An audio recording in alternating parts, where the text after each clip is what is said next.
Yeah, that's it. Private sector getting some attention right there. Well, one topic that never gets old in Nigeria this time is food security. This morning, we want to head all over to Kebbi State to find out what they are doing.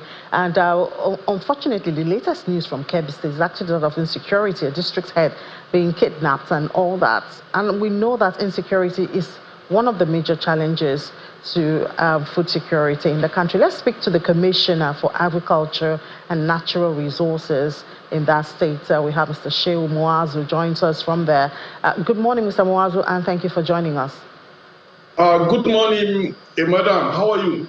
Good morning, viewers. Good to have you on the program. So the issue of food security is a national one, and we know that for a state like Kebbi, you have a lot of grains, maize, and that are supposed to come from there. But I do not think that we do have a lot of cash crops and fruit. You have cowpeas, onions, millet, sorghum.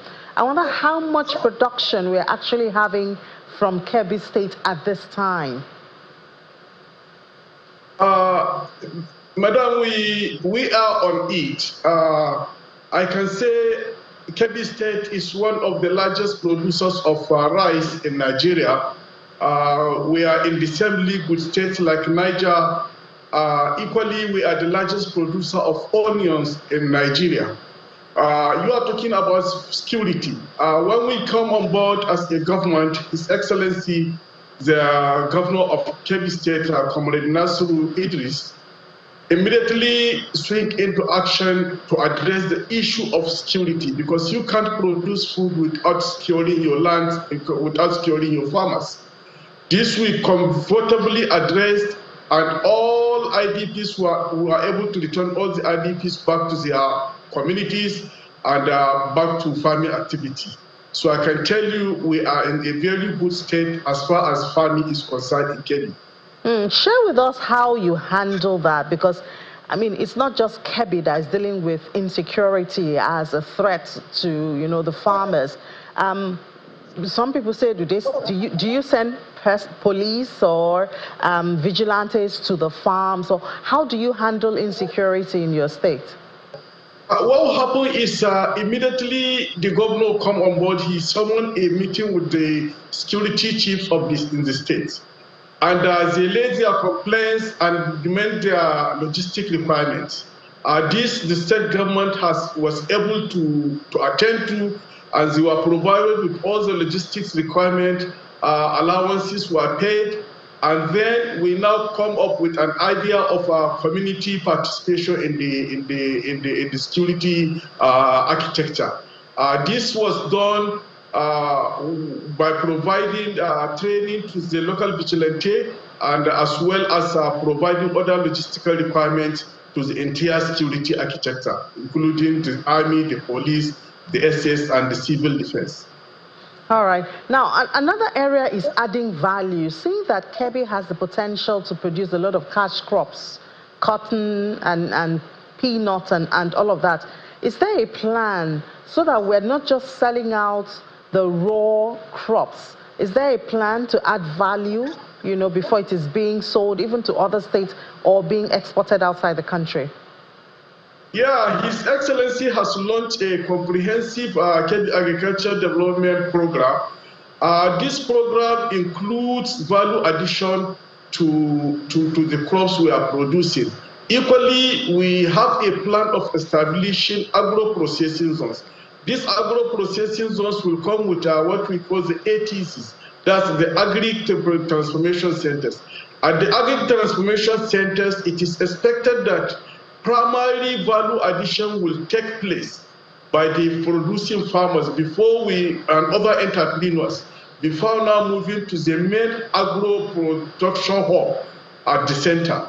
So we are working on it, and we believe in value addition, because that is what will give our people good value for their produce, and that is what will increase the benefit that are derived from the production. We are not only stopping at primary production, we are also moving into the first stage of value addition. Yeah, so we know that a major challenge to value addition is infrastructure, power, storage facility and for preservation and processing facilities. Is there like a hub or something that makes it easy? Do you have like off-takers to the farmers that connect the farmers to maybe this processing zones or something like that? Yeah, the whole idea of our special agri-processing zone is to address these challenges of production. The warehousing aspect, the power aspect, and the other infrastructures required. So the essence is to provide common user facility such that the production or the process will go 24/7 unhindered. That is why we immediately queued into the Bank of Africa Development Bank program. And to the glory of God, we are on top of it. We are one of the states that are considered for the second phase of the agri-processing zones in Nigeria. But what are the requirements to access it? Because I've had conversations where I've been told that there's free trade zone, there's processing zone, but sometimes the requirements are rather stiff. Please come again. What are the requirements? How can a farmer or an individual access these zones that you're talking about? What do they need to have? What do they need to do? You see, the idea is this: we are having 3 agri transformation centers in the state. These transformation centers are open to all farmers. They are going to provide storage facilities, they are going to provide inputs, they are going to house mechanization service providers. Then at the center is the main production hub.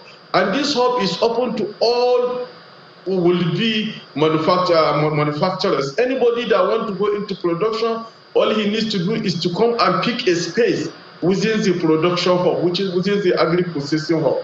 I think it's open for everybody as long as you meet up with the requirement.